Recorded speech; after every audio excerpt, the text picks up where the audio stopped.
Nous sommes dans les prairies de Haut-Loistia et pour un week-end, le site a pris des allures militaires.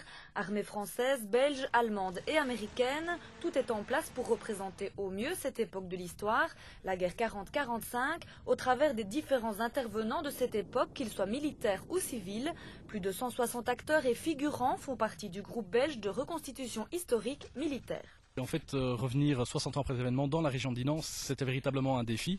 Pourquoi? Avec les événements douloureux qui se sont passés en 14-18, nous avons pris une fois de plus le pari d'évoquer les événements.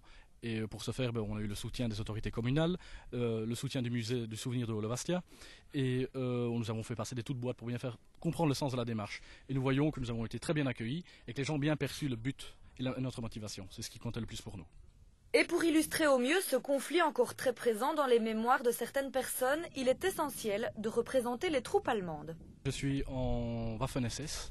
Pourquoi représenter les Allemands? Comment expliquer la Seconde Guerre mondiale sans parler de ceux qui l'ont créée, c'est-à-dire les Allemands? Et comment parler de l'armée allemande sans parler des Waffen-SS, qui ont fait partie intégrante de l'armée allemande, d'autant plus en 1943? Alors, depuis quelques années, nous avons pris le pari, au-delà de notre section américaine, belge 1940, française et résistante, de créer de l'allemand pour être le plus crédible possible. Que les Allemands, les gens qui ont vécu la période, comprennent tout à fait le sens de la démarche, qui est de montrer tout ce qui a existé. Et donc, généralement, ils le prennent très bien. Pourquoi? Parce que ça a existé, il faut le montrer. Et ne pas l'évoquer, c'est risquer que ça revienne, tout simplement. Au-delà du plaisir de la reconstitution, le but de cette manifestation est bien de transmettre aux plus jeunes une période de l'histoire parfois difficile à comprendre dans les manuels scolaires. Chaque fois en amont ou en aval, nous allons d'abord travailler dans les écoles avec Amnesty International Belgique, donc pour bien expliquer la démarche. Et puis si vous voulez, le spectacle vient comme des visus pour leur évoquer les événements. Parce qu'on a remarqué qu'un cours c'était bien, mais ça ne les passionnait pas.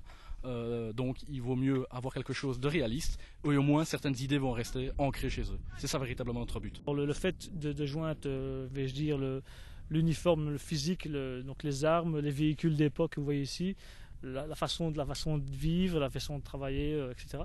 C'est plus intéressant que de lire ça dans un bouquin, forcément. Les enfants viennent des fois nous demandent de faire un tour en voiture ou de regarder des fusils, même si c'est pas trop notre but de montrer des fusils aux enfants, forcément. Mais à côté de ça, il faut bien qu'ils comprennent que un fusil c'est fait pour tuer et pas pour, c'est pas un jouet, quoi. Voilà, quoi. L'ambition du groupe belge de reconstitution historique militaire va au-delà d'un devoir de mémoire. Expliquer les erreurs et mécanismes qui ont conduit au second conflit mondial est essentiel, puisque comme a déclaré Churchill, un peuple qui oublie son passé se condamne à le revivre.